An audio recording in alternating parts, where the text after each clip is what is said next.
भारत चंद्रमा लैंडिंग। नवीनतम चंद्रमा दौड़ में भारत दक्षिणी ध्रुवीय अक्षेत्र में प्रथम स्थान पर है। रूसी चंद्र लैंडिंग विफल होने के कुछ दिनों बाद भारत का चंद्रयान 3 मिशन चंद्रमा के एक ऐसे अक्षेत्र की खोज शुरू करने के लिए तैयार है जिसका दौरा अभी तक नहीं किया गया है और जहां पानी की बर्फ है, जो भविष्य के मिशनों के लिए एक संसाधन हो सकता है। भारत की सफल चंद्रमा लैंडिंग पर नवीनतम भारत से 2 पर्यटक, एक लैंडर जिसका नाम विक्रम और एक रोवर जिसका नाम प्रज्ञान है, बुधवार को चंद्रमा के दक्षिणी ध्रुवीय अक्षेत्र में उतरे। चंद्रयान 3 नामक मिशन के 2 रोबोट भारत को चंद्रमा की सतह के इस हिस्से में एक टुकड़े में पहुंचाने वाले पहला देश बनाते हैं और चंद्रमा पर उतरने वाला केवल चौथा देश बनाते हैं। भारतीय जनता पहले से ही देश के अंतरिक्ष कार्यक्रम की उपलब्धियां पर बहुत गर्व करती हैं, जिसने चंद्रमा और मंगल ग्रह की परिक्रमा की है और नियमित रूप से अन्य देशों की तुलना में बहुत कम वित्तीय संसाधनों के साथ पृथ्वी के ऊपर उपग्रहों को लॉन्च किया है। लेकिन चंद्रयान की उपलब्धि इससे भी मीठी हो सकती है।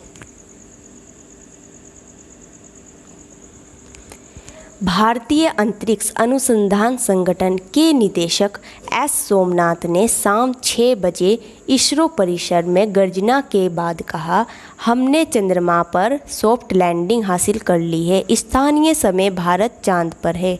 प्रधानमंत्री नरेंद्र मोदी, जिनका चेहरा दक्षिणी अफ्रीका से अंतिम मिनटों में निरंतर कक्ष में एक स्क्रीन पर चमक रहा था, जहां एक आधिकारिक यात्रा पर है, ने लैंडिंग को एक नए विकासशील भारत के लिए अक्षण घोषित किया।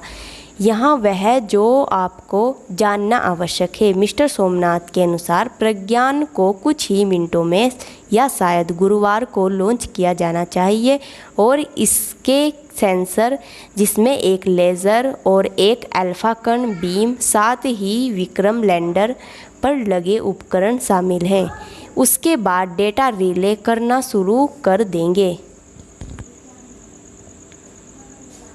भारतीय मिशन जुलाई में चंद्रमा की ओर धीमा ईंधन सचेत मार्ग अपनाते हुए लॉन्च किया गया था। विक्रम ने अपने रूसी समकक्ष लूना 25 को पीछे छोड़ दिया, जिसने 13 दिन पहले चंद्रमा के लिए लॉन्च किया गया था।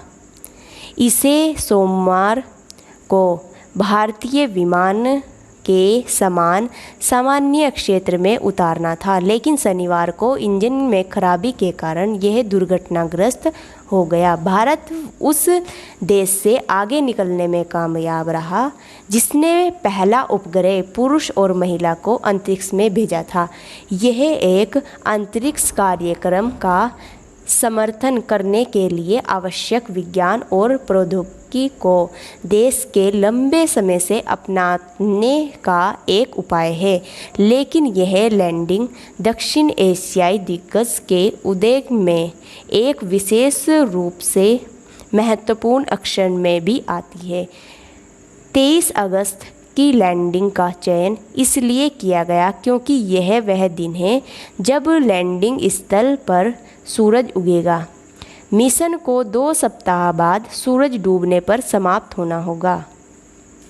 होना है। सतह